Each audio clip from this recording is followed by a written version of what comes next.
left-hand side, he could be completely cut off.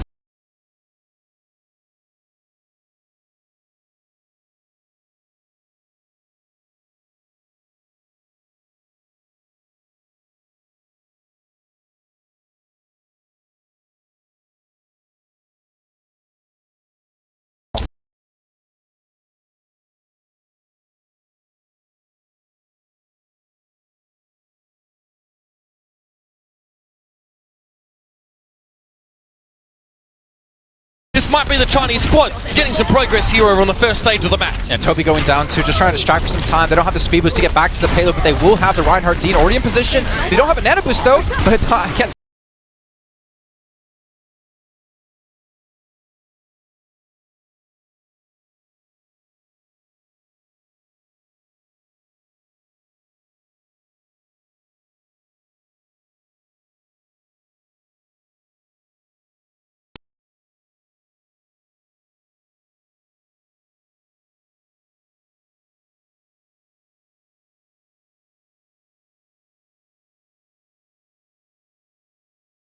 On Lunatic did see him going up there, and you can already see them backing away, trying to go around towards the side of Eska, trying to spot out D, I believe that is too.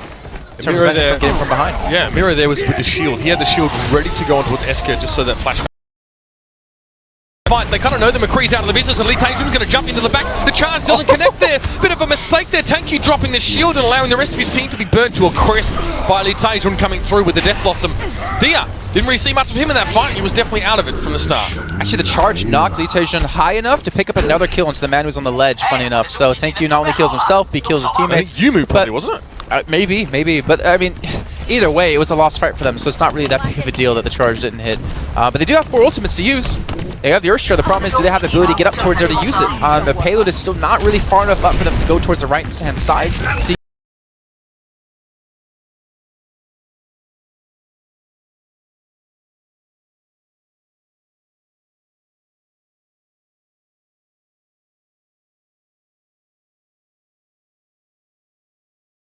Go towards the right-hand side.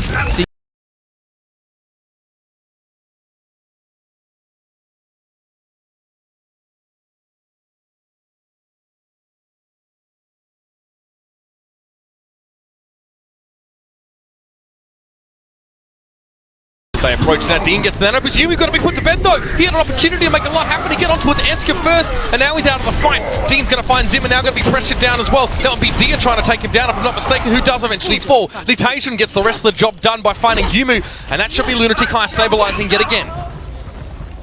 So Vici, I'm trying to wonder what can they possibly switch up to maybe counter this. I would say, honestly, a Genji wouldn't be too bad.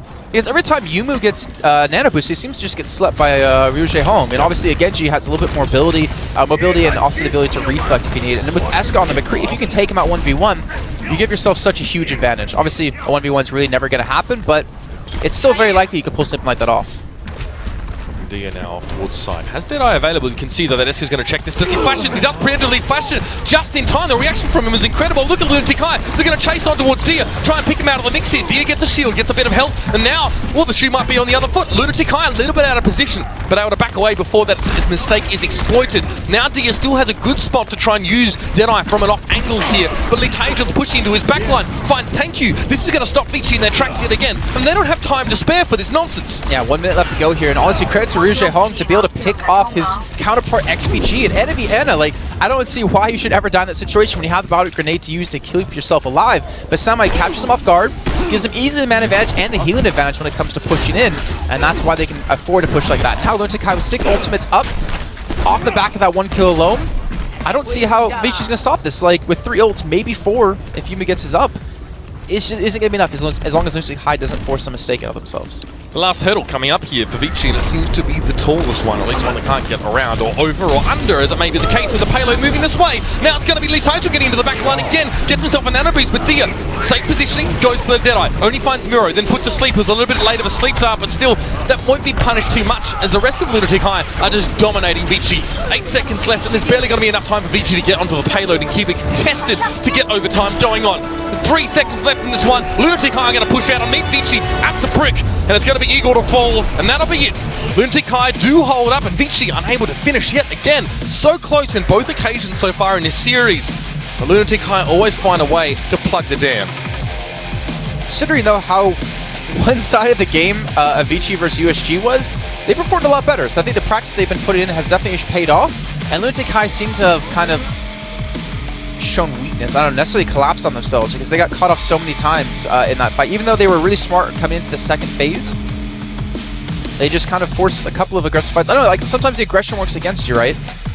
Where you kind of push out and you force yourself into a bad spot. Enemy team takes advantage of that and they get like a little bit of steamroll going. But towards the end, once they did switch a couple of things around, more importantly, ask over to McCree to battle out against Dia, he seemed for the most part able to lock that down. And most of the 1v1s were pretty much going Lunatic High's way.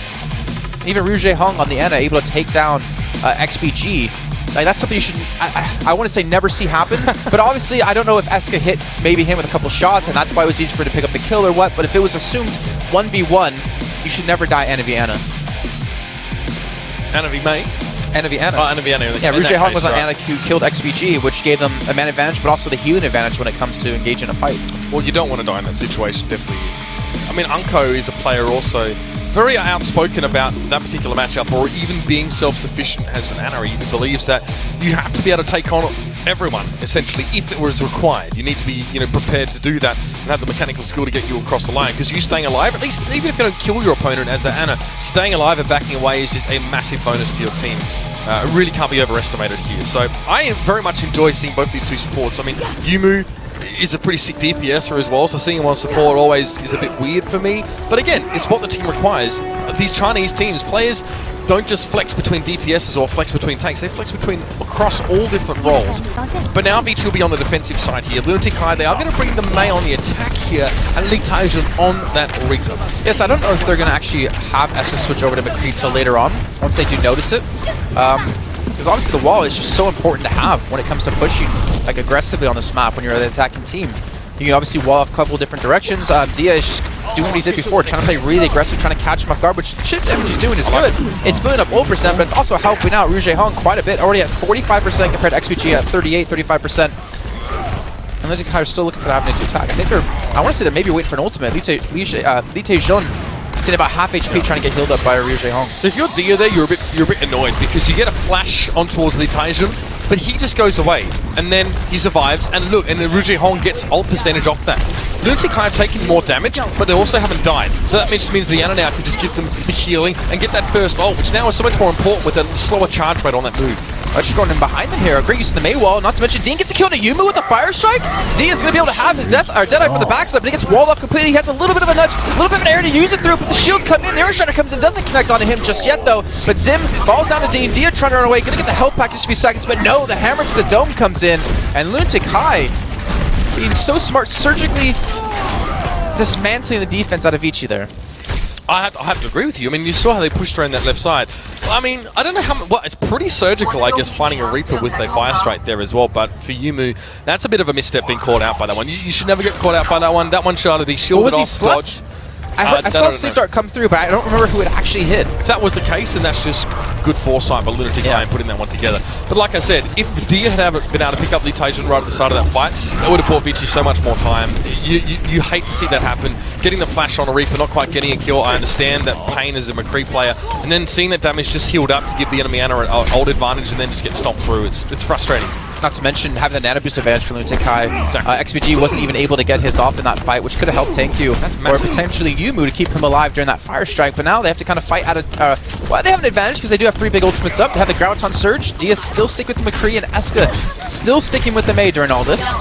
And once we see Vici drop another payload on him, I'm most certain he's going to pop a blizzard down. Why is he by himself?